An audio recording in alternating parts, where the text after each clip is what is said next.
This is the Life Stances podcast, and I'm your host, Lori Beeman. In this podcast, we're exploring life stances in a world of religious change.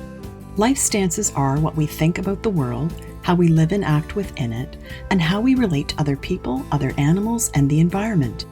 With an increasing number of people identifying as non-religious, this podcast explores how religious change impacts society.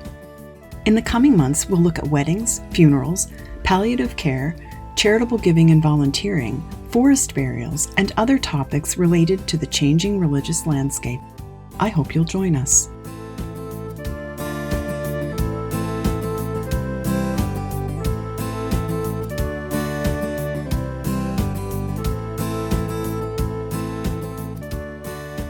How did you learn about religion growing up? Whether or not you were raised with religion, how did you learn about other religions? Maybe it was in school, or from your family, or from things you picked up from the media. Many people think that educating children about religion is an essential part of becoming an informed citizen, especially in an increasingly diverse society. But how exactly should we teach about this vexed topic, and what place should there be for non-religion in education about religion? Before we begin, it's important to make a distinction between education about religion and religious education. In this episode, we're talking about education about religion, not teaching children how to be religious or to follow the teachings of a particular religion. The general idea behind this is that education about religion is a valuable component of living well together. To consider the question of how to teach about religion and non-religion, we're joined by Martha Shaw, an associate professor in education at London South Bank University, Andrew Copson, the chief executive of Humanists UK, and Tim Hall, a K-12 social studies instructional specialist in North Carolina and the executive director of Religion Matters, which advances religious literacy in K-12 education.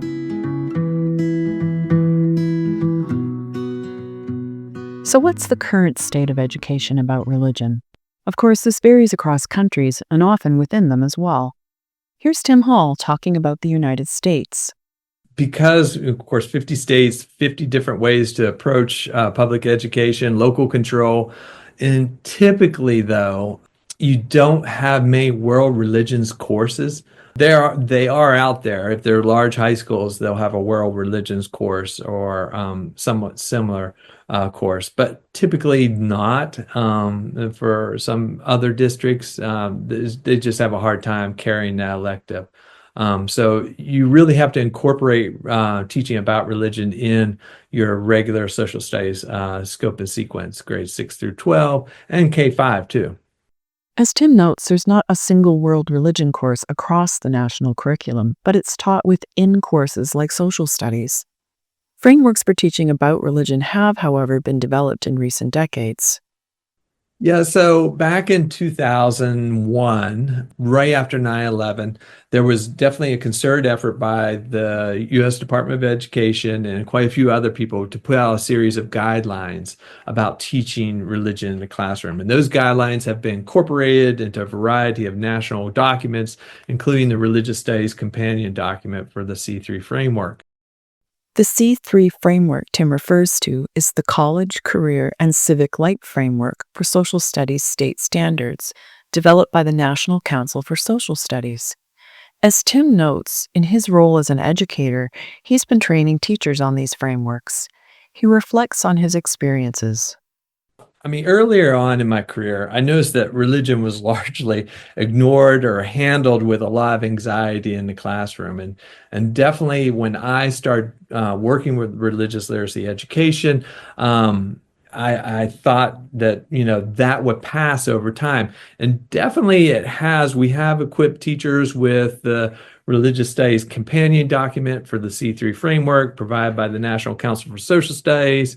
And there are a lot of other different groups and resources out there. But still, even today, I still have teachers, and I go to conferences all the time, still have teachers who are very concerned about teaching about religion in the classroom. A lot of times associated with student and parent pushback. And then also associated with really like content knowledge too, not being very familiar with some of the religious traditions, not having that deep familiarity they feel that they can teach well. Education about religion looks different in different countries. Here's Andrew Copson talking about the history of religious education, or RE, in the UK, particularly in England, and how his own group, Humanists UK, has advocated for reform. State schools in England and Wales in particular started having religious instruction in 1944, which is when the modern state school system of universal education was established. And in 1944, the law provided that all children were to receive religious instruction of a non-denominational Christian kind. And we opposed that law at the time, of course, in 1944. We said that school was a place where children should learn about all different religions and philosophies. So we were in there right in the start at saying what we would prefer to see instead. And over the last 80 years or so, things have largely moved in our direction, although at a sort of glacial pace. So in the 60s in particular, a lot of the bodies that were writing these local syllabuses, local school board syllabuses that schools would follow, started, notwithstanding the legal provision, started to introduce other non-Christian religious content, started to reduce, as it were, the confessional spirit of that curriculum and make it much more learning from and about different religions. In the 1970s, the first local curricula started including non-religious worldviews, starting with humanism and Marxism, interestingly, a non-religious worldview that had more global significance then than now, perhaps. But that was what happened.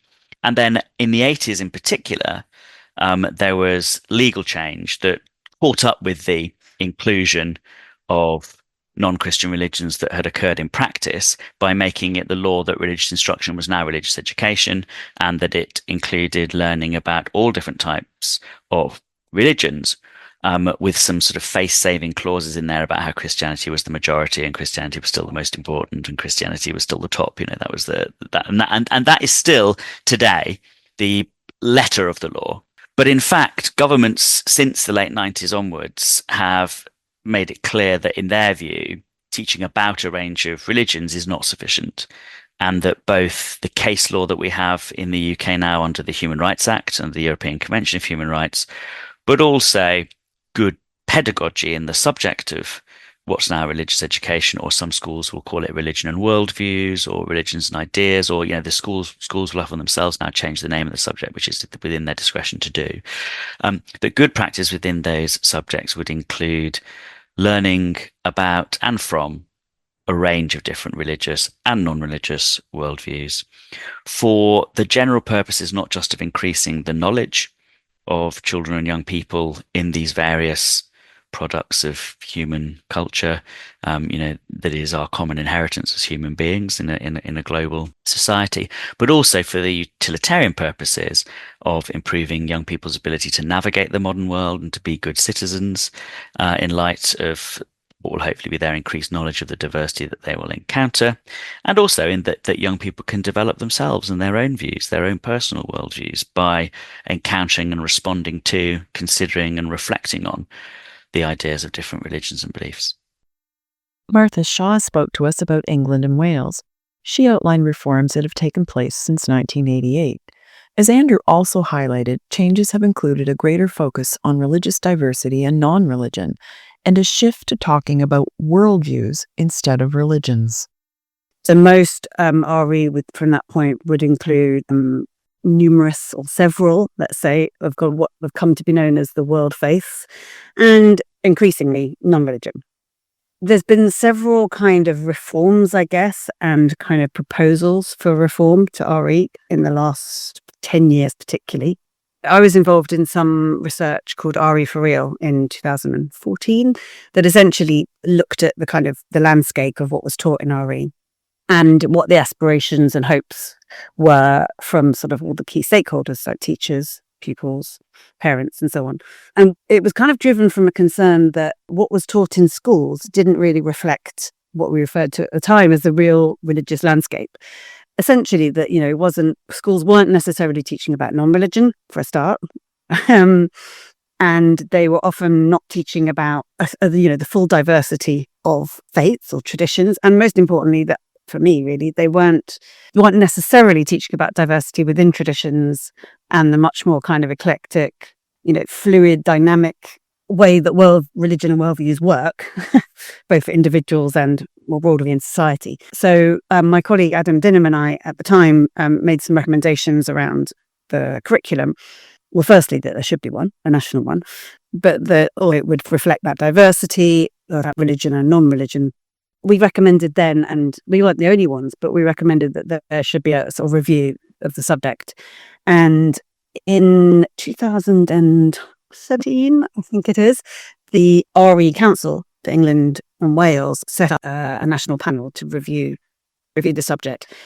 And their recommendation, they've got a report that came out in 2018, and within that was a proposal for a national entitlement. So not exactly a national curriculum, but a national entitlement of the things around religion and worldviews that all children should learn about or should engage with. And the really key thing was there that they, suggested a name change from RE, so from religious education to religion and worldviews.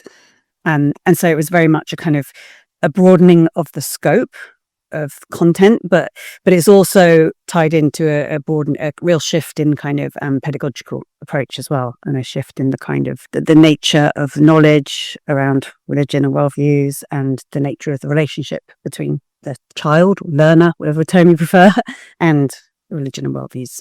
So it's been a big shift. I wouldn't say it's necessarily been adopted universally, and there's no legislation behind it, but it's certainly kind of in RE circles and in those teacher education institutions who are adopting that approach. There's been a real shift in the kind of the way that the subject's perceived and the whole purpose of it, and also how it relates to the rest of the curriculum as well.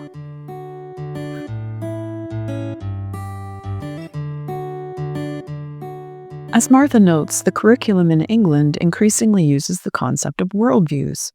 Is this a fruitful approach? Is it better to talk about worldviews than religion? In the Non-Religion, a Complex Future project, we've been using the term life stances. I understand why, for example, the RE Council have gone for religion and worldviews. And I used to prefer that terminology because I thought that the concept of religion needed particular focus, needed deconstructing, and so on. So it kind of made sense to have that religion and worldviews, but with the assumption that religion was kind of subsumed within worldviews, because religious worldviews are worldviews. But I don't think it necessarily sends that message, to your average student. In my mind, they would still see that as, well, you've got religion and then you've got worldviews. And as you say, they're kind of putting those two together. The way that religion has often been interpreted as a kind of, like you say, a coherent set of, a thing, an institution, institutionalized, a whole body. And I think there's a real risk.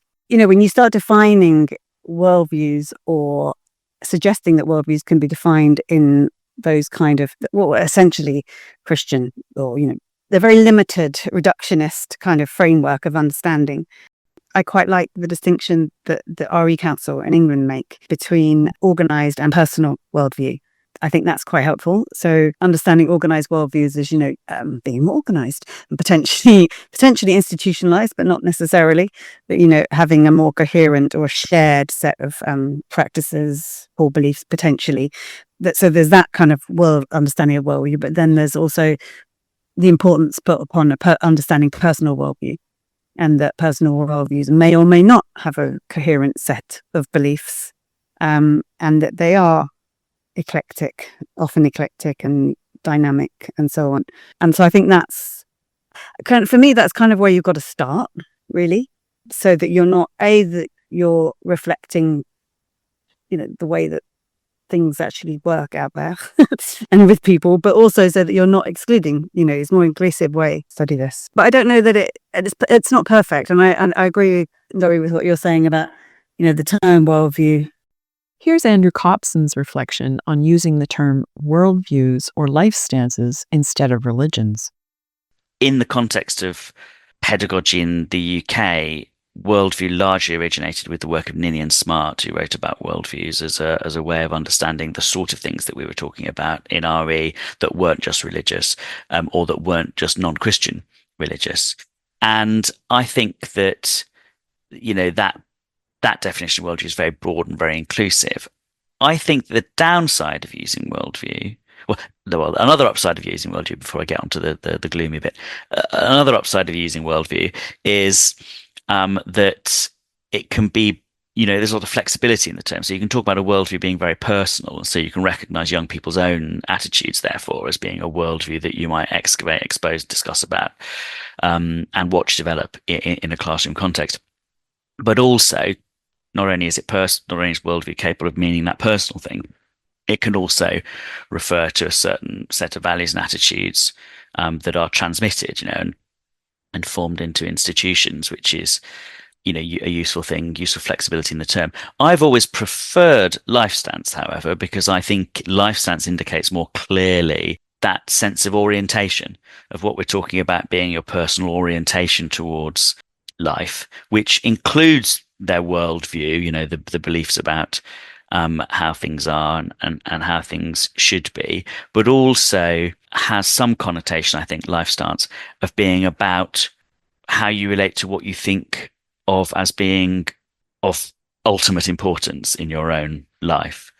And I think that's about how we make sense of the world, but it's also about how we make meaning, what we're pointing towards. And so humanists have always been more amenable, I think, to the word and concept of life stance. I think you're right. Life stance sort of immediately does seem to connote more than just beliefs and values, and hence does seem to be more useful and broader than a worldview. And I know, especially in the teaching about religions and non-religious beliefs, or religious and non-religious worldviews, or religious and non-religious life stances, there is an increasing desire to move away from the purely intellectual. By intellectual, I don't mean highfalutin sort of academic intellectual, but the purely in my headness of it, and out into also the what does it make me do of it? How does it guide me? What are my practices? What are my actions as a result of this? And I think that probably a life stance helps with that.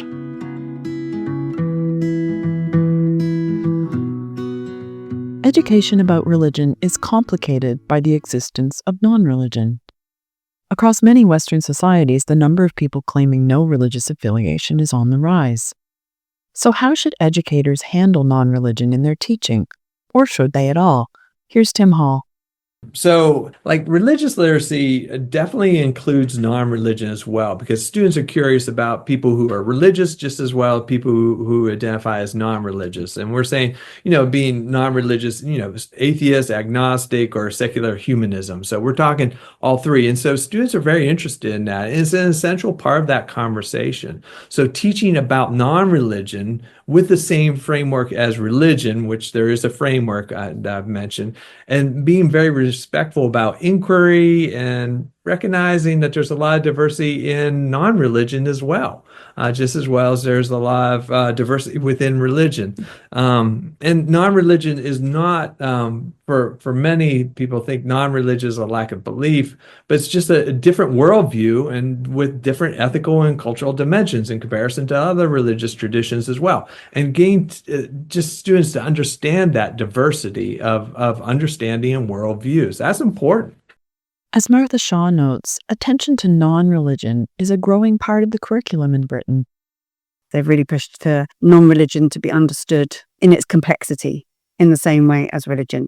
To understand that this is a multi-religious and multi-secular world, that you're not just either religious or not.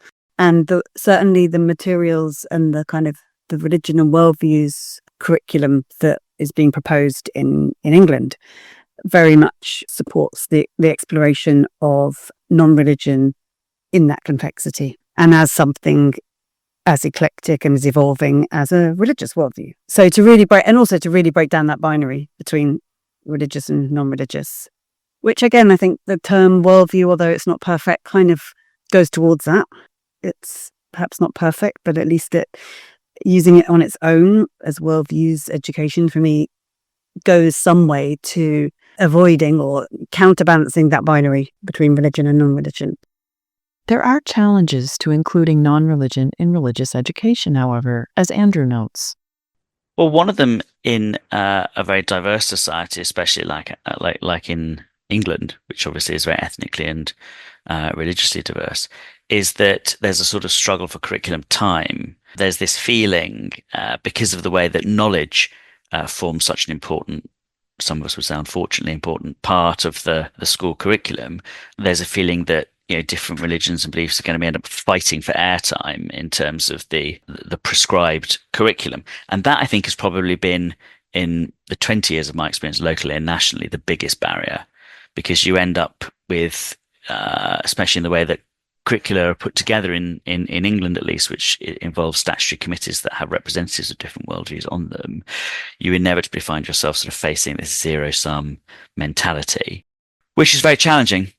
And that problem is usually skated over or ignored rather than being resolved, because I think a lot of people think it's not capable of resolution. But one of the ways that it has been dealt with most inventively, or two of the ways that have been dealt with most inventively, I think, is to reframe the curriculum as being about giving. Of course, this is a sub debate within the bigger debate of knowledge versus skills in all curricula, in all school curricular discussions. But one of the ways of dealing with it has been to say, well, actually, what we're giving is what we're giving young people, developing in young people, are the skills that allow them to make sense of these different ways of looking at the world, which is where worldviews and life stances again help you, because that you are introducing, as it were, a sort of universal frame to make sense of these things, which can be then applied in new contexts, not just the knowledge that you've absorbed in this curriculum, but when you encounter Jainism in the real world, if you didn't learn about school, you've got the resources to make sense of it.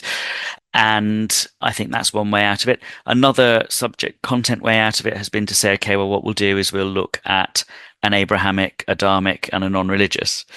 And of course, the Abrahamic there is always then Christianity in the context of the UK, and that's a bit of a problem. But I remember going to a very interesting seminar quite a few years ago about how that might be a possible three-part sort of way of structuring the curriculum. But so anyway, the struggle for airtime, the struggle for content, the struggle for inclusion and parity, I think is one of the biggest problems. Then there more sort of sophisticated problems of theory, I suppose, is the curriculum that we have very much bears the marks of its evolution. It's very clear that the modern RE curriculum in our country started with the study of Christianity, because the ways that it treats even other Abrahamic religions, but certainly all religions and worldviews, really, is a bit like, it's never obviously as blunt these days as Hanukkah is the Jewish Christmas, but but nonetheless there is it's implicit in a lot of the framework the idea that things are being encountered and discussed, as it were, in contrast with or through the frame created by Christianity. So that is a big problem for us, and it's a big problem especially for humanist worldviews, but also other non-religious worldviews too, because often we're talking about in several material ways a different kind of thing from Christianity, not just in detail, but in substance. I mean, a totally different idea about what morality even is, a totally different idea about even what meaning is, that it is something created and not discovered. I mean, that's like a fundamental difference. And so trying to raise the level of the hierarchy of concepts at which we're working, so that instead of thinking about what are the rules that this religion follows, and instead thinking, what does rule mean? And are there things that are not rules that people use? Is there a rejection of rules? What's the next thing up? Has probably been the hardest conceptually, I would say. And even now, some of the curricula that we see, you find yourselves having to fill in a humanist practice box, because all the religions have got practices, because Christianity has practices. And so you've got to do that. So you end up with saying, like, well, it might be a humanist practice to vote, because if you believe in the open society and you want to vote, it might be a humanist practice to engage in some social action, or pay your taxes joyfully, or find local charities, or whatever. But you're, and of course that's true, but it's not the most salient aspect of a humanist life stance that you might want to have children learn about. So I think there's the crowded curriculum. How can I shoehorn my content in question? Then there's the conceptual problem. How can we deal with worldviews when some of them are, although there are clearly of a type to some extent, it's meaningful to call these all worldviews or life sciences. In some ways, it's such a, the category itself needs some work before we design maybe the curriculums of the future. I think they're probably the two main ones. Well, and then of course, apart from good old fashioned prejudice as well, which is also always a barrier in these things. How can we teach about humanism when you don't believe anything? Why should we teach about humanism when you're destroying our society? All these sorts of normal objections that are bigotry or misapprehension. So this is a common prejudice, and I think that does play its part as well, especially in those who might have a view of religious education that is more about character forming than about knowledge or skill development.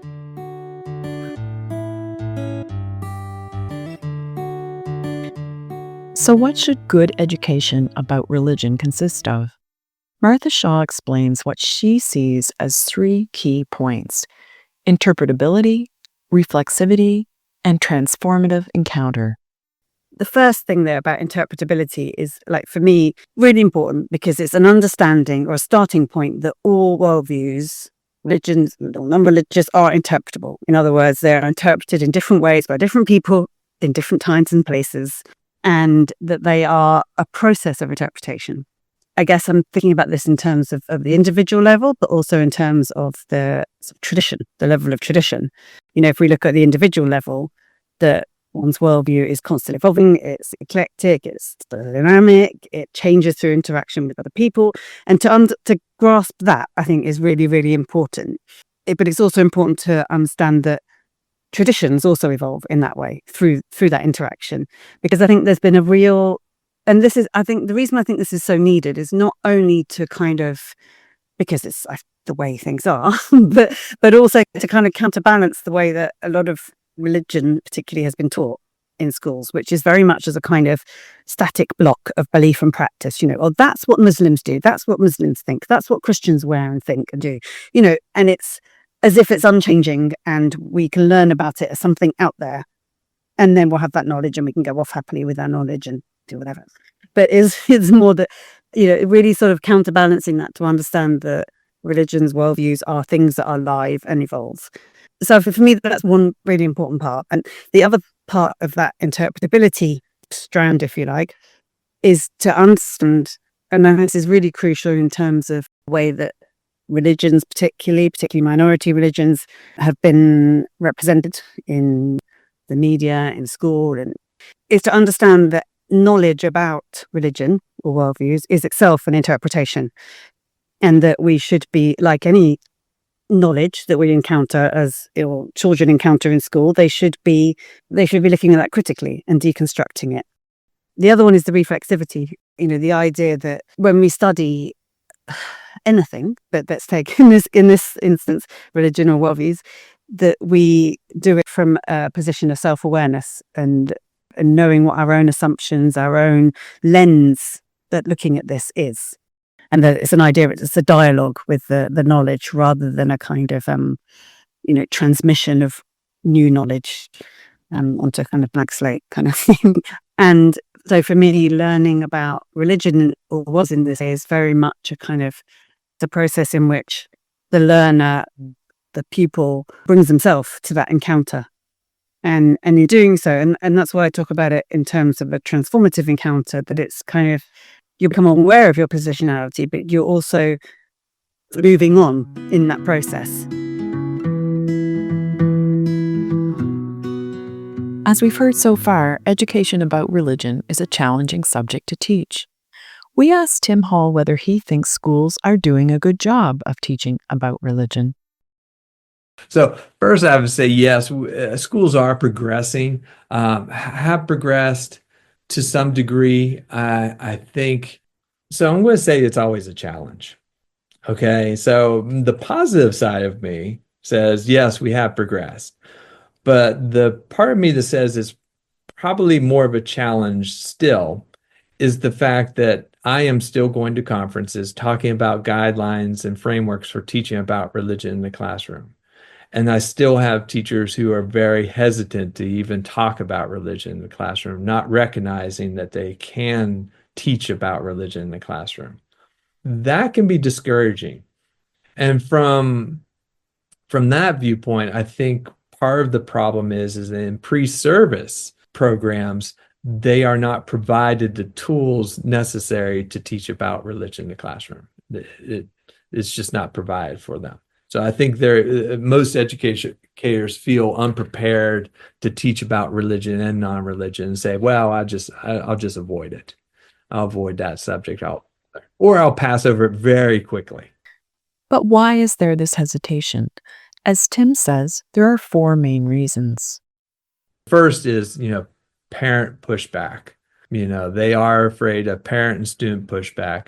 Another one is that in the United States, there are some teachers who misinterpret the First Amendment and the wall of separation between church and state, and they misinterpret that as we don't talk about religion at all in this class, and that's it. Or they're worried that, that conversations in the classroom might go over that line where they see that line. A third one is really about content knowledge. They don't feel like they have the content knowledge to be able to successfully teach about religious traditions, or they don't feel comfortable with it.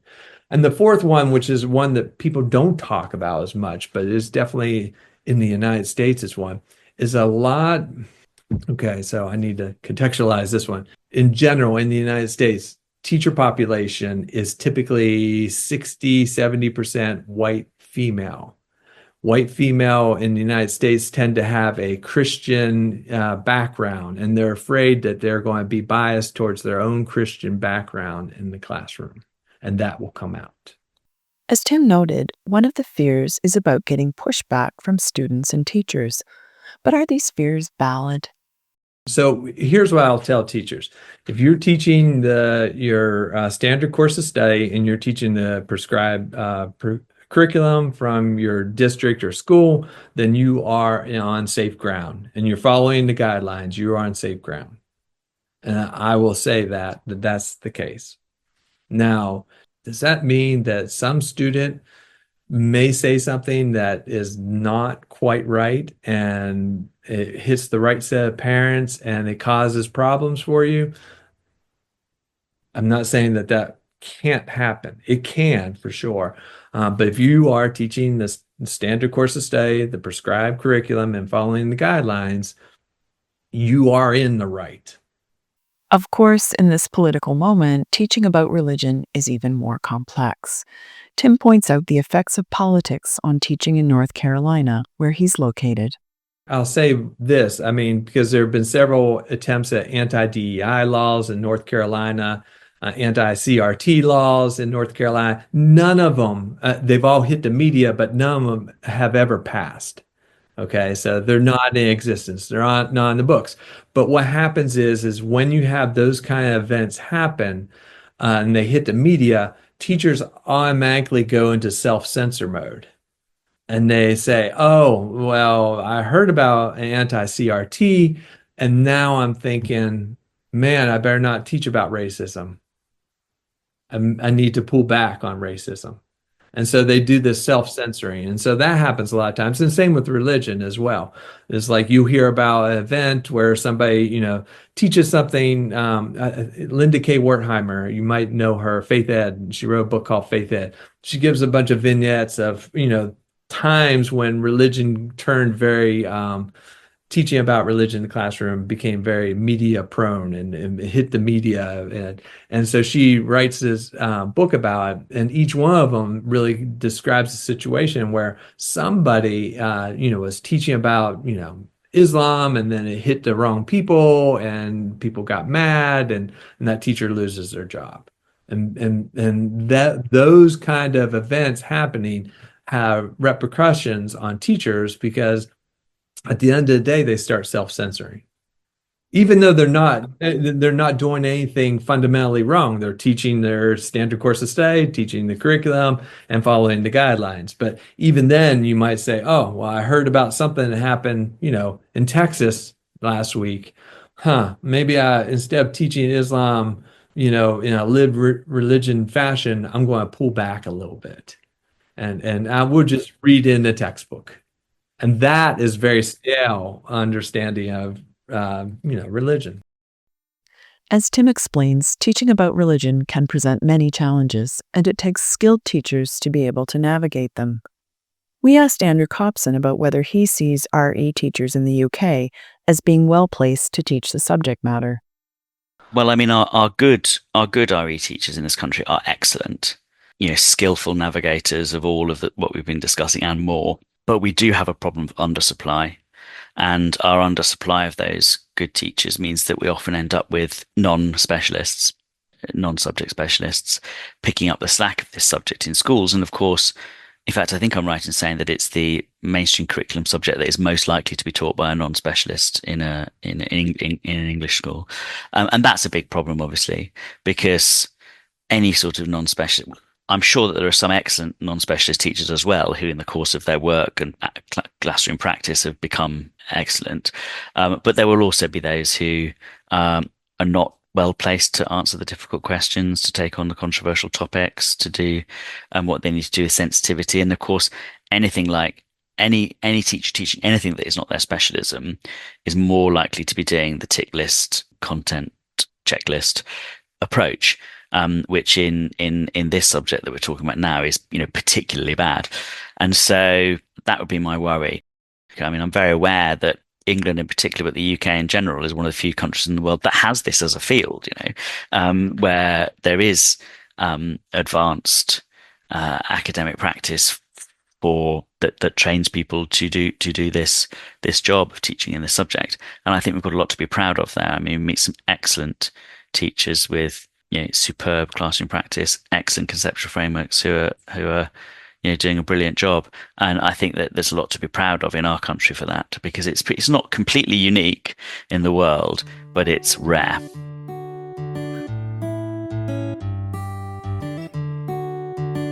Ultimately, why is this subject so important?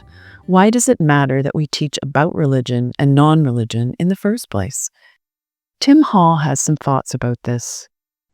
Why does all this matter? That's a great question. I mean, so religion and non-religion frequently appear in world history and current events, and definitely appear in student questions, and we really need to provide our teachers the tools to provide our students the content knowledge and the empathy and the understanding to address religion and non-religion responsibly in the classroom and in the world as a whole. So definitely, when students get a better understanding of different religious traditions, and not maybe like I definitely feel that a lot of people are focused on like the big six or the big five religious traditions. But if students have a set of tools to recognize that, there are other religious traditions out there, and they have a set of tools to be able to understand those worldviews as well, that's important in fostering empathy, civic understanding, and global competence. And that's important. So, not that I don't appreciate all the different content understandings of different religious traditions. What I really want them to understand is a set of tools to be able to when they encounter another religious tradition they're unfamiliar with, to be able to look at that one and recognize some things that really make them feel like they have a better understanding, because that understanding really kind of helps build bridges. And here's Martha Shaw. For me, this kind of goes back to what might, in terms of schooling, what might traditionally come under citizenship education. But it's, for me, I don't really think the distinction is important here.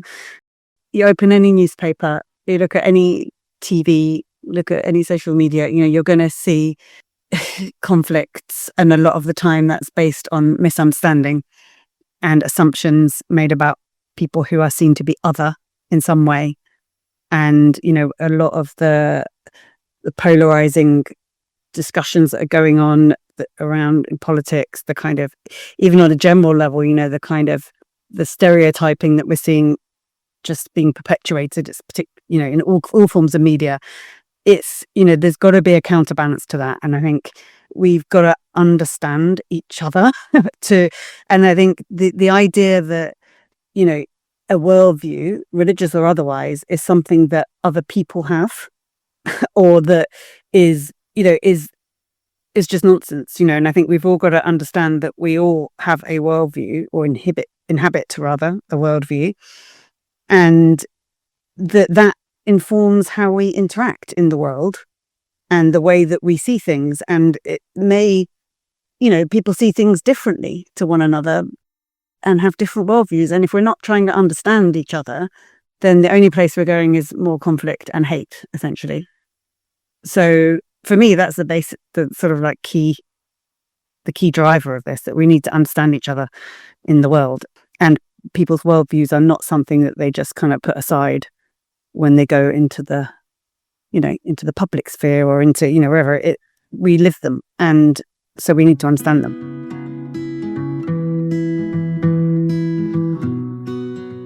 As we've heard, education about religion is critically important in increasingly diverse societies, which are facing pressures of political polarization.